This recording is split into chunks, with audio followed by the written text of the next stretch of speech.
مساء الخير. انا جوه احد السوبر ماركت في امريكا اهو. بعمل الفيديو ده عشان اوريكم بس اسعار عندكم في مصر. دلوقتي الزيت مثلا في مصر وصل مش عارف العلبة، مش عارف 700 جرام وصلت حوالي تقريبا 60 جنيه تقريبا. وبيضحكوا عليكم ويقولوا لكم دي أزمة عالمية ومش عارف ايه وكل العالم بيموت من الجوع. لا، انا حبيت اوريكم الاسعار مثلا بتاعت الزيت في امريكا. هنا في امريكا اللي مرتبه اقل من 3500 دولار الحكومة بتدفع له الاكل والشرب وكل الحاجات دي. طب مين اللي هيدفع؟ الغني. طب الغني هيشتري زيت.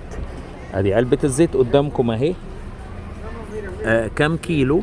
15 كيلو 8 من 10، يعني تقريبا 16 كيلو زيت. يعني لو باللتر 17 لتر ونص. 17 لتر ونص زيت اهو. زيت طعام، وحتى رسمينها اهي علشان بس ما حدش يفتكر انه ده مش زيت طعام ولا زيت اي حاجة تانية. اهو رسمين انه حتى زيت طعام، يعني اللي ما بيعرفش يقرا انجليزي اهو مكتوب مكتوب بكل وضوح انه زيت اكل. ها بكام بقى؟ اهو $6.5. $6.5. $6.5 يعني 6 جنيه ونص.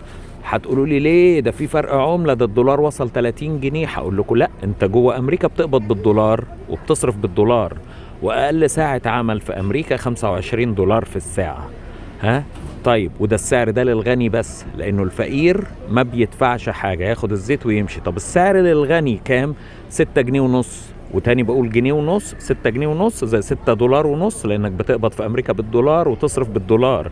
في الوقت اللي هم بيقولوا لكم فيه في الاعلام انه دي ازمة عالمية والعالم كله بيموت من الجوع والحاجة اسعارها نار بره، اهو 16 كيلو زيت. 16 كيلو زيت او 17.5 لتر زيت.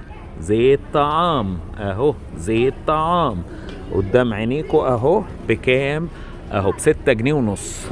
17 كيلو زيت ب6 جنيه ونص. ادي الاسعار اهي، 6 جنيه ونص للاغنياء، في ظل ما بيضحكوا عليكم ويقولوا لكم دي ازمة عالمية والدولار ب30 جنيه.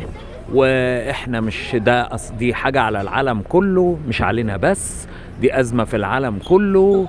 ده الناس مش لاقية تاكل بره. انا بوريكم الكذب من الواقع اهو. 6 جنيه ونص 30 بتاع ده 16 كيلو زيت، او باللتر 17 لتر ونص زيت. وادي علبة الزيت اهي. لو فتحنا اي كرتونة بصوا قد ايه علبة الزيت، شايفين قد ايه؟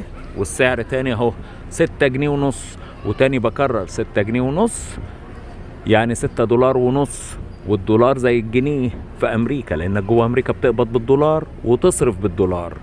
وتاني السعر ده للاغنياء فقط، الفقير ما بيدفعش حاجة. ياخد الزيت ده ويروح الحكومة تدفع له كل شيء. اتمنى تكون الصورة وصلت وعرفتوا ان الاعلام عندكم كذاب وقاعد يقول دي أزمة عالمية. أهو الأسعار بتاعت الأزمة العالمية في ظل الدولار ما هو ب30 جنيه، في ظل إن علبة الزيت عندكم مش عارف 700 ملي ب60 جنيه، مش مكملة كيلو ب60 جنيه. 60 جنيه. وهنا ال16 كيلو زيت ب6 جنيه ونص. شوفوا الفرق بقى.